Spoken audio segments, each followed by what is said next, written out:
Hey, hi, Arnav here, and I just haven't made a video in a long while. But yeah, I just want to make one to give an update about a project I was working on. And I have spoken about it a bunch of times on my Twitter, shown some demos before. The main reason was I want to make a video about it because there is so much to demo. How far I have gotten. Um, I'm extremely, I think, pleased and proud with myself with how far this project has gotten. It has surpassed my expectations of how polished the project I can end up making. I have not yet released it just because I'm able to keep pushing and keep adding a lot of features, which I think is essential for a even a alpha release.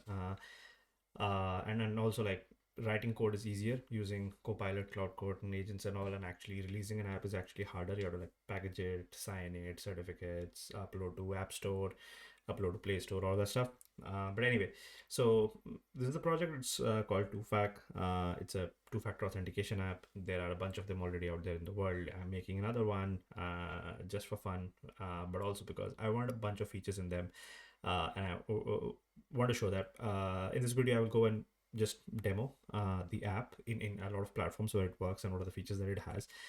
And post that, I will also cover a little bit about you know, agentic coding or vibe coding, or how I have been building this. This is my first major big project outside of work. I obviously I'm using LLMs at work, but outside of work, major big project where I have made most of the project without an IDE. Like I'm opening up, like terminal, and I just ask Copilot to do something, and it does that.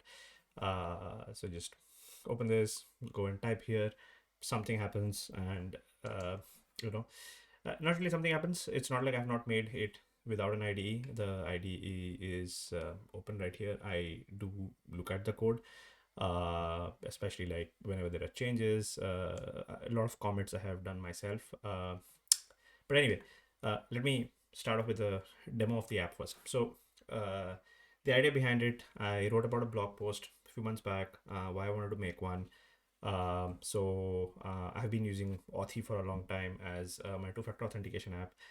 Google Authenticator on and off sometimes for some accounts I've used, but I've been a proponent of Authy because it encrypts the secrets always. Google Authenticator used to keep them in plain text for a long time. And in Authy, you can recover your account using your phone number and a password. You don't lose it if you lose your phone.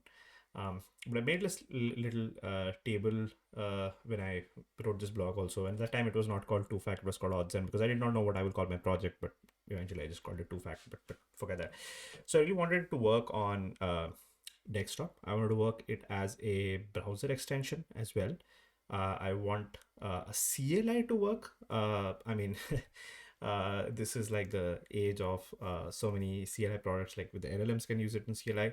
And I thought that, yeah, I mean, why not? If I want my AI agent, like an open Claude, to actually log in on behalf of me in some websites, it's risky, it's the security side, but at least if it is, then it can actually use my two-factor authenticator as CLI, and it can read the codes from there, and that'll be much easier, right? I wanted to also work on wearable devices, so I really like having it on my watch. There is this app called Stratum, which works on, I think, Android only, but does not work on iOS. And I wanted to work on watchOS and wearOS both, and sync. And none of the existing platforms actually cover that, and that was a big thing why I wanted to start building it. And the other thing was also I wanted to add the implementation of bring your own cloud, so that you can make your backups to your own Google Drive if you want to, and not rely on me providing you a server. Like twofact.com does not need to provide you a server to sync these. Anyway, that's the idea. Let me quickly actually go over to show where the project is right now. Let's just see. So here's Android. Here it is working on Android, couple of accounts. You can manage them, delete the accounts or stuff like that. You can do a bunch of things, like you can use biometric unlock to unlock the app every time it opens up. I'll show that. You can also sync it to a WearOS app, and there is a WearOS app, and two accounts here, two accounts here. numbers are not syncing. I will just check that once. That's a bug actually, something somebody can contribute to. But yeah. Um, then it does work on iOS as well, iOS and watchOS both. And I think I have the simulators already on. Yeah. So there it is. Same app again. Different accounts here on iOS and watchOS I've added. You can see UI pretty much similar, same, because the code is actually common. The iOS code is actually very sparse. It does not have anything in it. So if I just open the iOS app code, right, there is nothing actually in it. It just opens the Flutter app, um, and there is just a coordinator to sync the data, and that's some of the Swift stuff that's there. But otherwise, it's all code is in Compose. So it's a single Compose app where the Android code, the iOS code, the desktop, and the web code, all of it is in Compose. So works on iOS, as you can see. These are the accounts that are there on iOS. We're gonna have multiple accounts on iOS. It can also sync from the watch to here. If you add more accounts here, you can export your accounts to some local backup. You can make encrypted backups or plain text backups. Choice is up to you. And you can import backups from your file system as well. Sorry, if there are existing backups. Anyway, so that's there. The same stuff exists on Android as well. You can backup to just a file, or you can import backups from a file as well if you want to. But not just that, you can also backup to Google Drive if you want to. And again, Google Drive backups can be either encrypted or plain text. Just do a plain text backup if you want to. It will back up to Google Drive, and you can import back from Google Drive as well. Tomorrow you install it on another Android device and you will have the stuff. But it's just not these two platforms where it works. So it also works as a desktop app. There we go.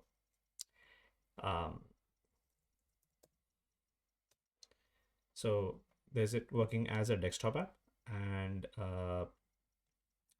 desktop app is not just desktop app. And this is where something like using AI agents to code really gives you superpowers, because like making a desktop app just like the Android and iOS app, that was not all that difficult. I would have been able to do it given enough time. AI just made it faster. The other thing that AI made it possible was to research how to make notification tray icon thing. So basically this, as you can see here. So if I just close it, it is also available as a notification tray, like in my system, just so that you're clear right here. I can like either open or quit it from here. It has the settings, the accounts, the home, everything. I can open as a standalone window like this, or anywhere. Like I quickly want to copy my codes when I'm working on a website or something, I can just open the tray up from here. Again, all of it. The UI code is same, by the way. I have not rewritten the UI code here or the UI code for this. It's all same. It's just there is some code to make, like with GTK and all, to make it work on like move the window to the position where the mouse is when I use this method here. Okay. So and that part of that code was, I did review the code, but the LLM was able to research how to make a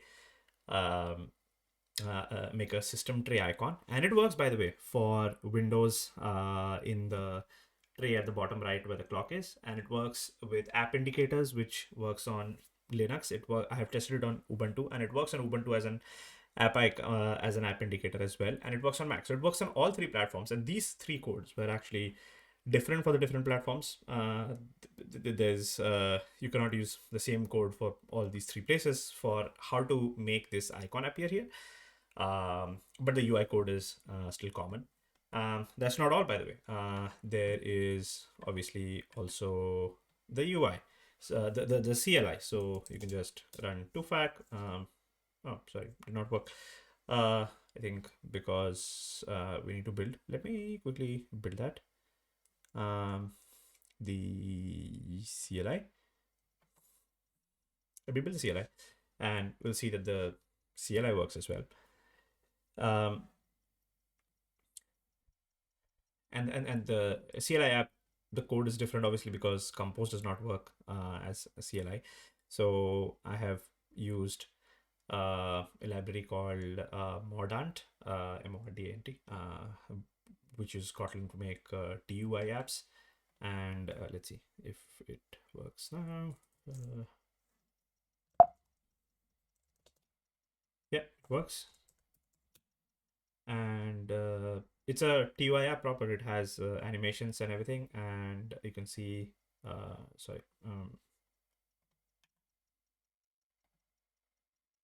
same ones. I don't know if it's the same accounts or not, but we'll see. So does the CLI one? The CLI one works in an interactive way, and also works. I think just. I think, yeah, we can just display a particular account. So yeah, so you can like add new accounts. You can see where the accounts are stored. You can delete the accounts. Backup the accounts also from CLI is possible. Right now, the CLI backup can only do to a local file and import it from there. I'm adding support for CLI backup also to Google Drive by authenticating with Google Drive using the URL. So that's something that I will be adding. And I will top it off with, yeah, there we go. That's Firefox Developer Edition because I'm just trying out my extension, but this thing works here as well as a Firefox Developer extension. And the final thing, like that's a Firefox developer extension, but since it works as an extension, it can work also as a standalone app. So if I just open Chrome for a second and web.toFact.app, so it works as a web front end as well. This is a purely local app. I mean, you don't need to actually have internet connection to use it in future. Once you open it first, you can install it as a PWA. Click on open app and you have this as a PWA. And in there's a bunch of things that you can do. For example, in all of these apps, you can add like secure unlock and stuff. So if I just go to the devices, so if, for example, want the passkey to be remembered using my fingerprint or something like that, even that works. I'll just simulate the fingerprint press on an emulator. If I close the app, open it again, I can unlock it using Touch ID on Android. I can do the same on iOS as well. Where did the iOS stuff go? Yeah, so on iOS as well, if I want to remember the passkey using Face ID, so I'll have to go Features, Face ID, Enrolled. I can use Biometric Unlock. And let's remove the app, open it again. Face ID, let's give a matching face, and there we go. So that's like a pretty darn good set of features, I would say, which exist now in this app. I think it's very close to something that I would call a 1.0, and I think I will release a 1.0 rather than alpha or a beta, because you can go that far with the agent working on this. So this is the current state. The code is in the repository twofac under my name. If you're interested in, by the way, contributing to it. There are a bunch of bugs to fix. There are a bunch of features to add for sure. Uh, um, Feel free to give it a go as well if anybody's interested. I would love to have contributors. I'm thinking of probably in a few weeks actually start making the builds on Android and for iOS and release to the app stores. If you want to try out the latest version, you can just go to releases, and I also have the CI/CD setup for it to distribute as the extensions, the CLI files, the GUI exe for Windows, the DMG file where you can install on Mac. There's a unsigned APK if you just want to ADB install to your phone and try it out. I'd not recommend like using it for storing actual two-factor secrets right now in an unsigned app and everything. Make a proper signed release through the app stores and everything, and sync it to Google Drive so that your secrets are safe. I would not recommend using it to actually like migrate over from an app like Google Authenticator or Authy into this app today, someday very soon. I'd love to show a little bit about the setup that I have been using so far. So if you look at the repository, you will find that there is obviously an agents.md file giving a good idea. I've tried to keep it as concise as possible. Where does which part of the code base does what? Most of the individual parts have their own agents.md as well. The watch app has its own agents.md explaining what things happen here. The shared lib also has its own agents.md. There is some docs which also explain how the modules work. There is, I think, inside agents, there is skills which automatically are discovered by the whatever agent you're using. If you're using Pi, if you're using OpenCode, if you're using Copilot, these are the three which I use a lot. I don't really use Cloud Code or Codex a lot because I like switching the models a lot. I can do that in these three environments. I really love using Copilot a lot. On Copilot, you can switch your models, and you have like Sonnet, Opus, Codex 5.3, really good model. So that's what I mainly use for coding. A few things I really like about Copilot also is that when the agent is coding at that time, also your slash commands work. Your agent is not frozen. It can, use GitHub search to read more about the libraries that it is using very nicely. And I have a GitHub Pro plan. Anyway, not getting into which agent to use. I think all of them work pretty much fine. I'll explain a little bit more about how the stuff is set up. So I actually have few really useful skills. For example, I have a simulators and emulators skill, which explains how to check for which simulators and emulators exist on your current device, how to boot them up, how to install the app on them, and how to test them. The reason I have done that, I have also added a few scripts. So there's a Android emulator picker. I've written some JavaScript scripts which helps pick which emulators are installed right now. It's a wrapper over XCrun and ADB tools. So there's a simulator tool which can pick the correct simulator, give a timeout, wait for the app to run, take a screenshot from the device as well if required, which the agent can do. The agent can run the simulator, run the app on it, take a screenshot, read the PNG, and then do the next step. It's been super helpful in like giving the agent some task where it develops a feature, tests it out, sees the PNG, and then continues the next step, and so on and so forth. There is another thing I prefer is having like a plan and roadmap model. So I have asked the model first makes a plan according to the way I prefer the plans being created, and then it creates subtasks inside every plan, and then it checks it off as it works. So sometimes I ask the model to create a very long plan, and then I work on it over multiple days sometimes, because I don't prefer letting the agent run infinitely till the plan is ended, because sometimes it does a lot of mistakes and then you have to go and debug and all, like fix all those mistakes. So I prefer having like a detailed step-by-step plan, and I prefer like manually telling it which tasks to do. So if you go to my plans, you will see there are a lot of plans for stuff that I've added. For example, on web, how to unlock the passkey using a fingerprint on the web. So for example, I think it's a bit buggy feature right now. I'm not sure if it is 100% working or not, but so for example, if I want it to remember the passkey using my fingerprint, I think there is a feature. I think it's half done right now. I still need to finish doing it, but it'll ask me to add my touch ID and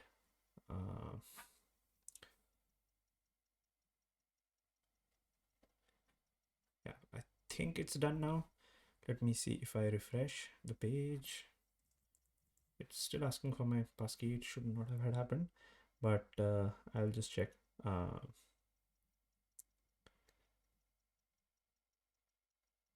Yeah, it should have just saved the passkey and not asked for me at all again afterwards. But yeah, the passkey should not have been like a two-factor method. Yeah, I think it's working now. So if I add my passkey here,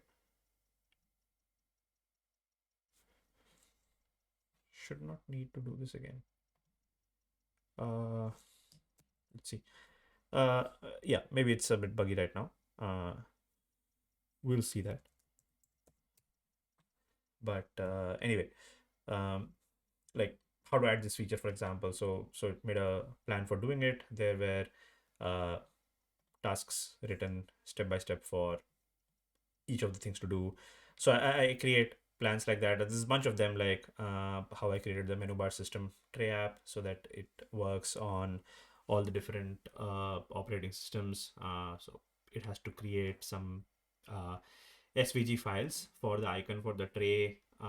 Then it had to handle dual window management, which is like there is one window if I open this one, and then if I open this, right? So two windows, how to manage two windows.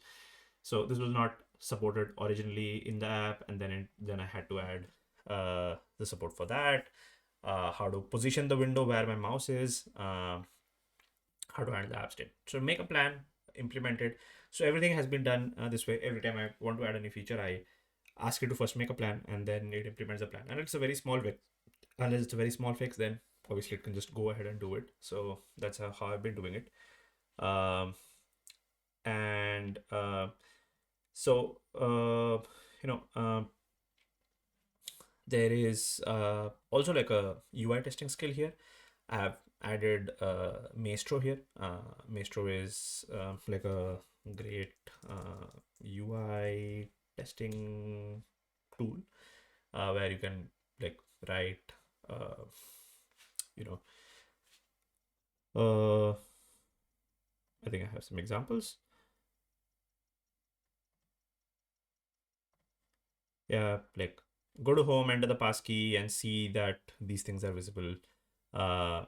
Enter the passkey and see that login was done. So you can actually smoke test certain flows of your app using Maestro, and this is very useful, I feel. Like I think if you have seen the podcast of Pete Steinberger talking to WearOS about like closing the loop for the agents is very important.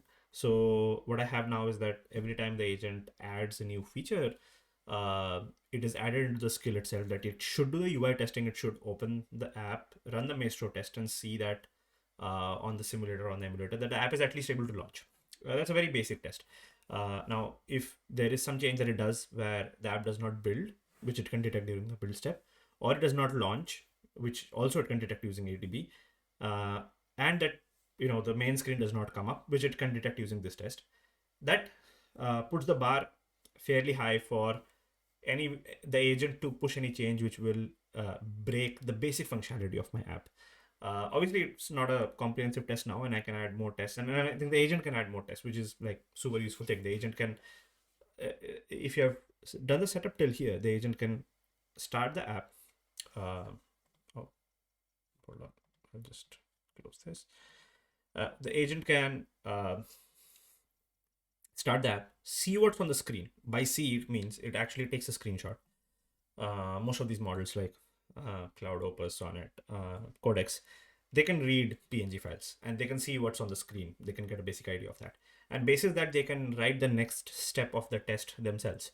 So you take it to this point, obviously you have to nudge the model towards saying that I want to add Maestro. And then you have to say that, okay, the first test that I want is that in the home screen I can open blah, blah, blah. But once you've gone to this point, next few steps, the model can keep on adding more tests and build up on top of that. And that makes it possible for you to prompt the model to make bigger and bigger changes, because even for the bigger changes, it has like an end-to-end loop to run and test if things are working or not working. Yeah. What else do we have? So I was trying out by creating an agent as well. So agents are different from skill in the sense that you can mention which model to use. And I have some description about Git, like how I want my commits to read like. Should it push to main or master directly or not push to main or master, and should it include a co-authored by and stuff like that. It's useful because if every time I ask like, do so and so on Git, it uses this agent, which means all of the Git operations are always done using Haiku as an agent. It does not eat into my Sonnet or Opus budget. I'll probably make another agent for UI testing as well. Like agent can use multiple skills, and yeah, it does not run on the main context as well, and which I don't need. Like when I'm making like I want to ask Git to just commit all the existing files and push it. That stuff does not need to have the whole context inside it and can do a separate task like that. So, and I think that going ahead, a lot of projects will be like this. The project will have its own skills and agents and plans inside its own .agents or .cloud folder, which is like super useful. And so far, like I've done like a bunch of, I would say, fairly useful features like this. So for example, just another example, I think this is the web app, right? So accounts, let me see, if I, so I added this feature where if somebody wants to add an account, does this website not have the add account? Accounts, add, yeah. So I can actually copy a QR code like this. It's an image, right? And I can go and literally paste an image and it works like this. This is a feature that I prompted the model into implementing. It uses a QR reading library, I think QR.js or something like that. And I asked it to read the documentation of the library and then implement that, and it has implemented that, and new account added. I think that's the account. I think Dropbox account I was just adding. Yeah, so it's got it. So it like on the phone or something, you can scan the QR as a camera, right? So that's there. Obviously, like if you want to add an account on the phone, you can either paste the OTP or the URI, or you can scan with your camera and camera comes up. That's just running on my emulator, so that's just my face there. Let me just close that. Yeah, so yeah. But on a web app or on a desktop app, what you'd want is, I think that's the same way it works on a desktop app as well, is that if I want to add it here, I can paste an image. So I can go and paste this image. I think it's somewhere around the desktop. Okay, something that needs to be fixed, right?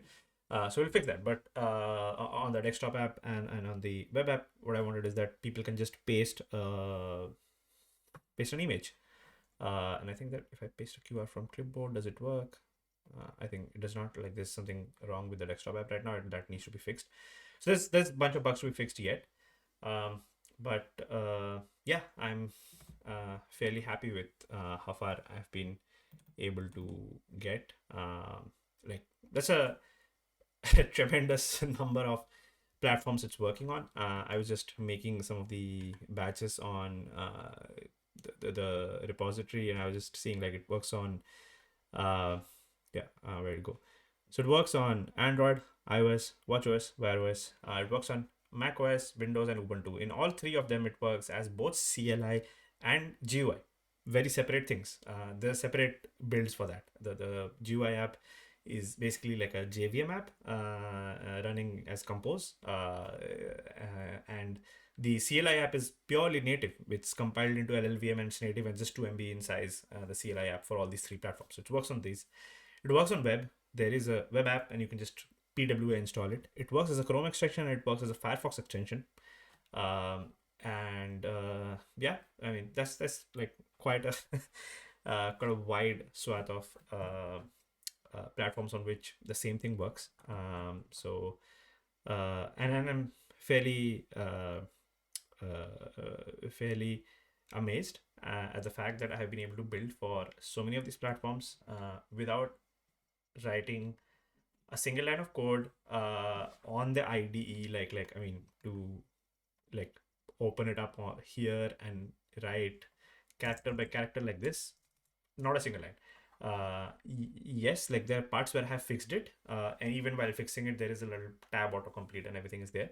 There are small fixes here and there I have done, but most of it is just prompting the agents, and that requires obviously all of this setup. I feel that you need to have a very good way for the agent to like build and test, unit test everything, and there are a lot of tests. Like I mean, I have made side projects like this in the past, and I usually never make these many tests. But this project has tests. Like for a side project, it has a wide variety of tests. Like my shared lib, the main code data is inside the shared lib, and there are some I think diagrams which explain how the stuff works. So how the KMP modules work. There is, I think, module routing.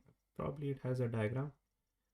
Oh, it's not here, but I think I did write a blog about it, so it might be there. Yeah. So how the modules depend on each other. Like the shared library is pure KMP logic. It is used in the macOS app, in the Windows and Linux CLI apps. Then it is consumed by the Compose app, which adds the UI layer, the common UI layer, which then is used in the macOS, Windows, and Linux desktop apps. Then for the Wear and mobile applications, the shared lib is directly used inside the watch apps because the watch apps have custom UI. They don't use the Compose UI. It'll be too heavy for the apps, and I just want to show the current account. And the Wear apps are not protected by the passkey because if you have a companion mobile app and you sync from there, then you can only see those accounts there. The screen of your watch is usually already protected by some lock or something. I don't want to add something extra for this app. The mobile apps use a common Compose app where most of the UI code is there. There's just a very thin wrapper on Android and iOS just to boot up the app. And then how it works on web-based targets as well. So this kind of like the architecture here. Setting up the architecture was something that I did spend a lot of time on. I did research myself. I did not let the agent just take any random decisions. It was also taken a little bit before models like Opus 4.5 and Codex 5.3 and Gemini 3 came out. This was done before September 2025. So I had put some thought there, to be very honest. And my experience with the agents so far has been that if I do not put this thought with the current models, if I let it just build its own architecture on its own, it would probably make a little bit of mess. So having this, like, which part of the logic goes into shared lib, which part of the logic goes into Compose app, which part goes into the thin wrapper outside.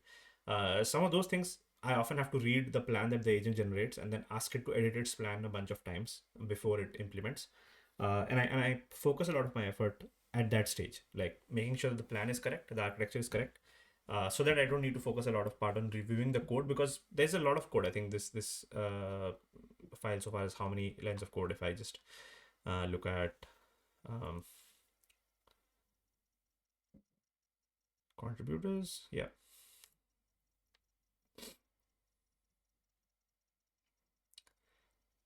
Whatever, while it loads. Probably like how many lines of code here?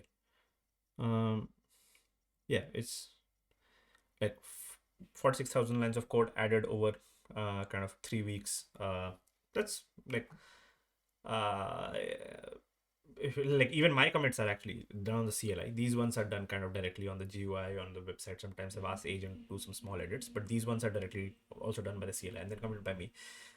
I don't think I would have been like reading whatever. Uh, it's probably like 100K lines of code total in the project so far, added in the past and removed and added back and all of that. Some of the code discarded as well in the middle. Not possible to do, humanly to do, and still at like the same level of discerning level with the code. So yeah, the idea is that we have a setup where there are tests. So the shared lib is sufficiently tested. It has like a full suite of tests. The backup side tested, the crypto libraries have test, the importer has a test so that we can test it can import from a lot of places like Authy and Tig. I will add importers for other places where you can import your accounts from. It can test the storage with some mock storages. It can test that the URI building works correctly. It even tests like the codec that used to snapshot the sync the snapshot with the watch. This test will just check for the format. It will obviously not check with an actual watch because there's a lower level library. This does not have the actual watch implementation. Anyway, and then there is now UI test, like I said. So I think the way we build projects has obviously changed a lot now. So the way I build it now is I focus on like what do I need to be able to test this feature works. So I focus on that part of the question first. It's kind of like TDD on steroids in a way. Like I think of a new feature. I think like, okay, I will add biometric unlock and all. That's one of the features where I could not think of a way to test it properly. Like you can mock it to a degree, but not really. So I was like, okay, this is something that how do I test it in such a way that I like the agent takes like writes the code, launches the app, takes me to the exact screen where I just have to put my fingerprint on my phone, so that my role as a human is just to unblock on the fingerprint clicking part so that I am doing a real test on that. And as soon as my fingerprint unlocks it, the next step itself, the model can then take over again and read the ADB logs or the PO logs from iOS and see whether the next step has worked correctly or not. That was one of those steps where I needed like a human help. The model needed some human help from me to test some step. But mostly I'm just looking at how like I think of a feature like Google backups. So I'm like, okay, how can this be tested? So I make a throwaway Google account. I give the username and password also, and I write a skill that, okay, this is a Google name, username, and password. You have browser access. You like trigger the login from the CLI. You will get a URL. Go to the URL from the browser. Try to log into the Google account and give that authorization. And in the CLI, see if you got authorized or not. So this is how I will do it. I want to give the agent an ability to test it and then just write the code, because um, when I did it manually back in the day, like it takes me 1 hour to write the code, it takes me 5 minutes to test it. So the ROI makes sense. But here the agent generates code in like 2 minutes. So there needs to be a faster testing loop where I am not involved. So that's how I have been building it so far. So it's like make a closed loop where the model can test the feature, ask it to write a plan, review the plan in detail, that exactly is this what you want to do. And the way I ask it to make plans is that the plans usually are detailed enough to have even code in them in many cases. So maybe let's say some plan for uh, how to have a central theming setup. So create a global centrally controlled theming setup. These are the three main brand lang colors that I wanted. Fairly UI design related work. I just added a cohesive theme across I want the same colors to be used in the CLI, in the watch app, in the mobile apps everywhere. So where will I keep the code? So it gave me example code, as in this is what will look like to create the brand tokens. This is how it will import them and use them inside the app. So the plan has code snippets in it. So I asked it to make detailed plans like this, and make sure that it actually has like phase wise description of, like, like the plan has phase wise implementation, so that I can implement phase 0, 1, 2 and pause there, so that if my context does not get eaten up and it does not end up compacting it or something. So implement phase 1, 0, 1, 2. At that point, I can make a git commit. I can just go to sleep, come back tomorrow and say, hey, we were implementing this plan. Phase 1, 0, 1, 2 is already done. Start from phase 3 and implement the rest of the phases. Makes so much more sense to do it that way. So yeah, that's kind of how it's going. That's where the project is. Feel free to try it out with test accounts. Again, I'm telling you, it's not like debug apps and everything. Don't just go and download a release app and migrate your Authy account here yet. Like, your 2FA accounts are for secure things. So I don't want to encourage actually using this app for your prod accounts yet. Like I said, I will make a proper release and everything. But if you want to try out this app, if you want to contribute, just during showing the demo for this, I think I have mentioned 2-3 bugs that I just encountered myself. So there's a bunch of bugs to be fixed to make a real 1.0 feature. Feel free to use this repository, like fork it, and all the skills are there, the agents are there. You can use it with Copilot, with Cloud Code, with Codex or something. And if you want to contribute features to it, happy to accept pull requests as long as they are correct and they add value to it. I don't care if it's human added or agent added or anything. And yeah, if you have more ideas about what can be done in this project, let me know. I started doing it purely out of a very personal need. I just wanted a replacement for Authy for myself, so I'm making it. I am open sourcing it. I am not intending to make a server component of this at all. I want people to just use it as a personal app and store their secrets on something like Google Drive or something. Their own Google Drive or their own iCloud. So if you're completely on an Apple ecosystem, you can store it on iCloud. If you're completely on Google ecosystem, you can store it in your own Google Drive. You don't need to rely on the app to provide a server where the secrets are stored. Authy does provide that. 2FAS or Ente, they also provide that.